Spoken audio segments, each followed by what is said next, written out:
दीदी के लिए शहर से फोन आया है, जल्दी से भेजो दुकान पे, नहीं तो फोन कट जाएगा।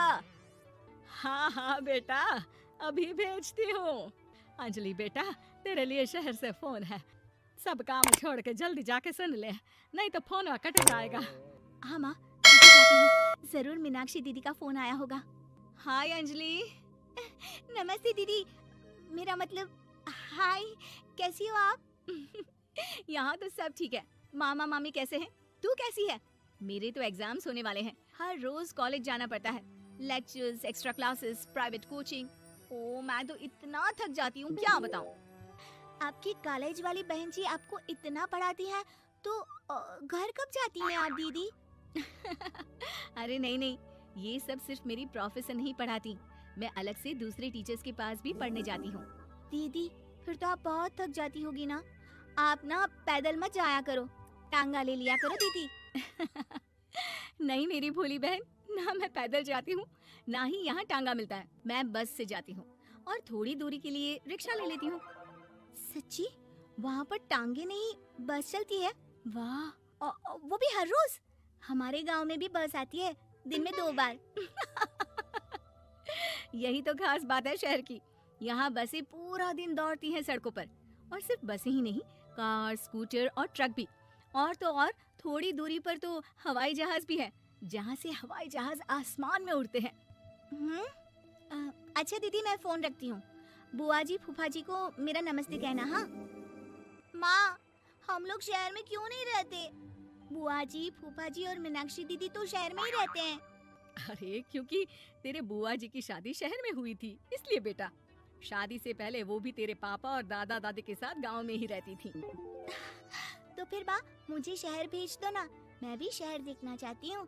इतनी बार मीनाक्षी दीदी से शहर के बारे में सुन चुकी हूँ, अब मैं भी वहाँ जाकर देखना चाहती हूँ। बस आप मुझे शहर भेज दो। ठीक है, इस बार गर्मियों की छुट्टियों में कुछ दिन रह आना शहर, अपनी बुआ के घर। अब तो खुश ना? हाँ माँ, बहुत खुश। आप देखना मैं शहर जाके कितने मजे करती हूँ। अंजलि अगले दिन स्कूल जाती है और वहाँ अपने सारे दोस्तों को अपने शहर जाने की बात बताकर चिढ़ाती है। अरे श्रद्धा, शीतल, सरोज, तुम लोग इन गर्मियों की छुट्टियों में कहाँ जा रही हो?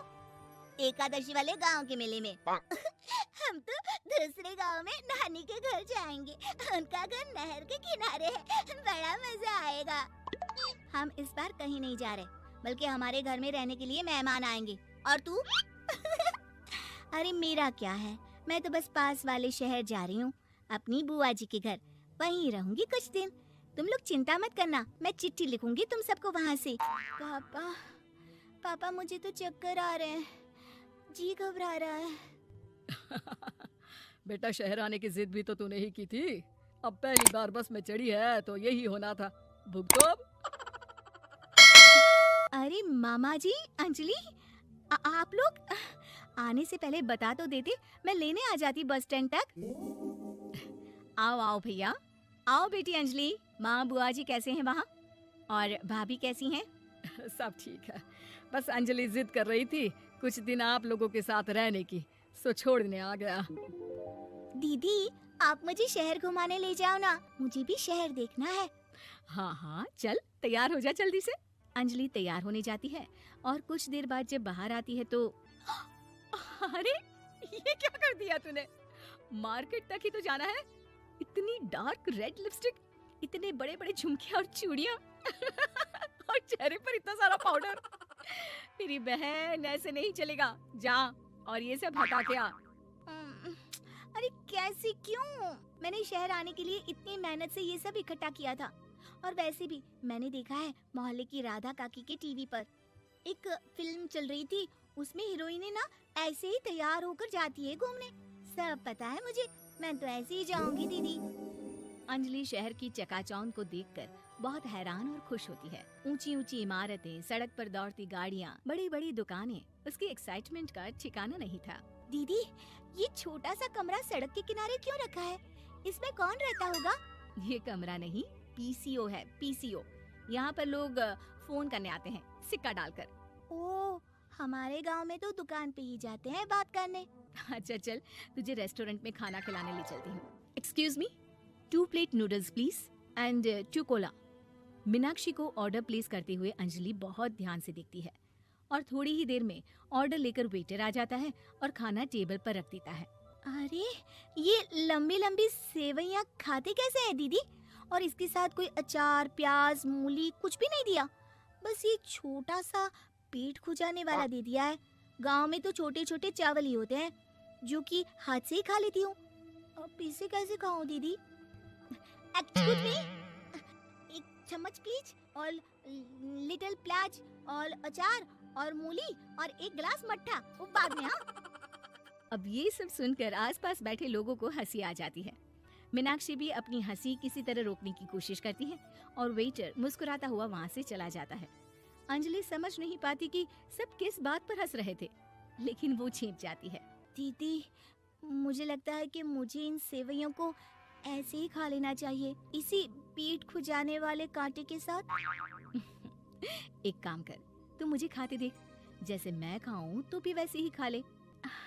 ठीक है दीदी। अंजलि खाते खाते नूडल्स में सिरका ज्यादा डाल देती है, फिर ऊपर से नमक दानी से खेलते हुए काफी नमक भी अनजाने में छिड़क लेती है। अरे ये क्या क्या खा लिया? अरे हाय हाय, कितना कड़वा है। पानी पानी, ये काला शरबत ही पी लेती हूँ। और जल्दबाजी में अंजलि जल्दी जल्दी कोला पी लेती है, जिससे उसके नाक में झंझनाहट होती है। दीदी मुझे ले चलो यहाँ से, मैं ये सब शहरी खाना नहीं खा सकती। शर्म के मारे मीनाक्षी अपनी बहन को वापस घर ले जाती है और कहती है कि देख अंजलि, माना कि शहर और गांव एक दूसरे से बहुत अलग है, लेकिन इसका मतलब ये नहीं कि हमेशा शहर ही बेहतर हो और उस वजह से हमें वो सब करना पड़े जो हम नहीं कर सकते। शहर में सहूलतें तो हैं ही, पर चुनौतियां भी हैं। हम जहाँ भी रहें, हमें कभी अपने आप को कम या ज्यादा नहीं समझना चाहिए और किसी भी नई जगह में ढलने में समय लगता है। उसके लिए तुम्हें दूसरों की नकल करने की कोई जरूरत नहीं है। बेटा, घूम लिया शहर या अभी और घूमना है? नहीं पापा, मैं अपनी गलती समझ गई हूँ। आप गांव ही ले चलिए।